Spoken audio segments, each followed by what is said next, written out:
to our show, R&R at the Movies. This is our review of Hobbit 1. Yay!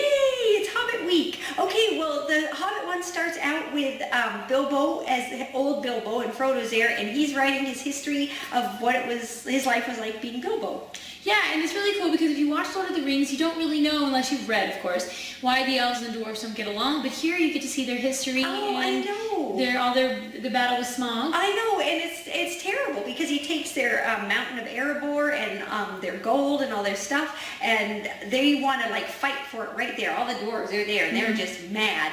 And the elves are up on that hill and looking at the dwarves, and two-head guys like looking at each other. Looks at Thorin and just turns and they just turn and takes, walk away. I know, they don't even like have a meeting and say, hey, you know what, we're going to get incinerated, so we can't do this. They just turn and walk away, and that's kind of sad. It is so sad. Then that's why, I mean, you don't mess with a dwarf or he never forgets. So. Yeah, that's exactly what Bilbo says. Oh, hey. Yeah, so, okay, rewinding. Gandalf puts a sign on Bilbo's door when they make this whole plan to take back Erebor. Yeah. And the dwarves show up at Bilbo's house. He has no idea because Gandalf didn't think it was important to tell Bilbo. I know, so all they have a feast. They have a feast, and they know how to throw a feast. I know, they go down in the cellar and there's all this food there, and it's not even like it's jarred or canned food. No, it's like prepared. Yeah, it's like on a platters. plate, like meat and muffins and all this stuff. It's so and he lives crazy. alone. It's bizarre. Yeah, it's a lot of good. food. So hey, Hobbit it life. works out. It works out. So anyway, they leave on their adventure after they eat. They talk him into going. You know, that takes a little bit, and then they just hit all sorts of adventures. But my favorite one is when they get captured by, I think it's a goblin, and get taken to his mountain and made, I think, slaves. And so they have to get out of there because they're going to die or something's going to happen.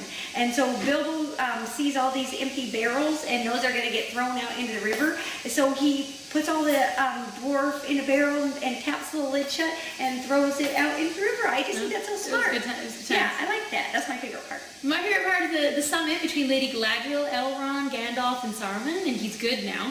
And they're all talking about their leadership things, and Gandalf knows that dwarves are leaving and being mischievous, but he doesn't say anything because that's what makes him Gandalf. Yeah. And the coolest part is at the end when Lady Galadriel and Gandalf have their moment together, and she asks this really awesome question that everyone's been asking the entire movie. Yes. Why the halfling? And he replies that Saruman thinks that it takes great power to keep evil at bay, but Gandalf believes that it's the everyday just acts of kindness and love and ordinary people that can really keep kindness at bay. And I know. And so then she says, well, why did you pick Bilbo? And I know, and he said, because when I'm afraid, Bilbo gives me courage. Oh, the romance. That's so sweet. And by the end of the movie, everyone thinks that Bilbo is a gem of a man. I smell a theme. Yes. So anyway, they run into Smeagol again, which is always fun to see because we love Smeagol. And when I have just heard him say "my precious," I can say it just like him. It's uncanny. But I can't do it now because I didn't just hear him say it. But anyway, so Bilbo finds a ring and puts it in his little pocket, and Smeagol's freaking out and always talking to himself, looking for his ring. And but he doesn't tell it's fun to Gandalf see. that he found the ring. No, he doesn't. When he comes out of the mountain, there's a lot of mountains. He just, when Gandalf asked him what he found, he said, "My courage." I know, and he makes it sound really cute. Well, but maybe he didn't lie because maybe he found his courage and the ring, and so he just told him part of it. Maybe. So yeah, so we'll have to see. So skipping ahead to Hobbit 2, I'm really excited for the new edition. I know, the girl, and a lot of people that love the books and everything, they're kind of upset about it. But we think it's neat. There's a lot of guys. Come on. Yeah, like when I was rewatching The Hobbit, we've rewatched it like 3 times this week in our excitement. I've noticed that it's a bit of a sausage fest. Like it's just all male dwarves with, I think there's a couple elf ladies or whatever. I know. So what did you want? Like a girl elf to come in there? She's beautiful, and her hair always stays in place, and she's totally fierce. Maybe, that's not what they're looking for. Maybe that's not what they're looking for. However, I did think it was a little odd when Elrond tells Ariel, don't give Legolas false hope. Oh, and yeah, in the movie ad. What? And she's freaking out. Rhea loves Legolas. In a heartbeat. Legolas. Yeah, heartbeat, she'd take him, so. Moving on. Yeah.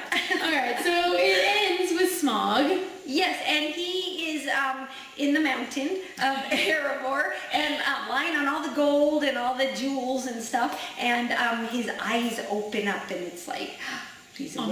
And yeah, so that's probably where the new movie's going to start, and yeah, we're excited for it. So leave us a comment in the comments below. Tell us if if you rewatch the movie like we did, and if you're planning to see it this weekend, we're going to go on Friday, and then we're going to film, I hope we'll try not to have spoilers that are in the book, but we're going to film our review of it and have it uploaded this weekend, and we want to hear your comments. So I hope you join us, and then join us at our review. Okay, thanks. Bye. Bye.